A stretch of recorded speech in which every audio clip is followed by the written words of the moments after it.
Hello everyone, happy women's day. आज मैं आप लोग को एक स्टोरी बता रही हूँ, रियलिटी है।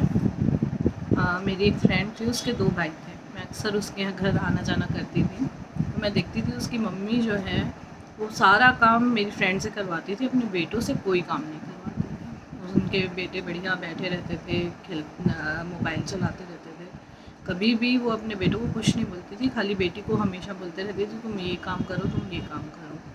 तो एक दिन मैंने उनको बोला कि आप बेटी से सब काम करवाते हो, बेटे से क्यों नहीं करवाते हो, कुछ काम उनसे भी करवाया करो। तो उन्होंने मुझे बोला कि बेटे बाहर जाते हैं ना काम करने के लिए, फिर वो थक के आते हैं, तो अब घर में भी काम थोड़ी ना करेंगे, बेटे कमा के लाते हैं।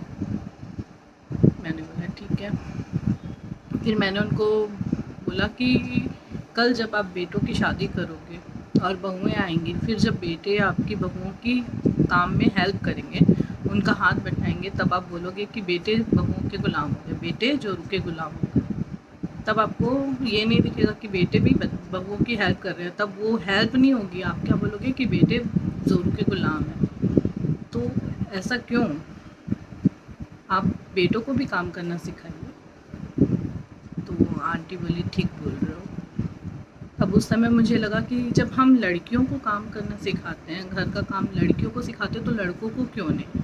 क्योंकि आज हम लड़कियों को ये भी सिखाते हैं ना कि बाहर जाओ, पढ़ो लिखो, कमाओ। तो हमको लड़कों को भी ये सिखाना पड़ेगा कि घर का काम करो, घर का काम में हेल्प करो।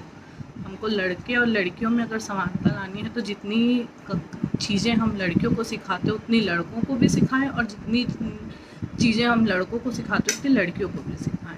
ये बहुत ज़रूरी है। अगर हम लड़कियों को जो संस्कार देते हैं वही संस्कार हम लड़कों को भी दें, तो हमारे समाज में बहुत अच्छा चेंज आएगा। अगर हम लड़कों को लड़कियों की इज़्ज़त करना बचपन से उनके में अगर ये डालेंगे ना, तो हमारे देश में रेप केस भी बहुत कम हो जाएंगे। तो जितनी भी चीज़ें हम लड़कियों को सिखाते हैं उतनी लड़कों को भी ज़रूरी है कि घर का काम सिखाएं और समझाएं उनको सब चीज़। तो please break the bias. Thank you.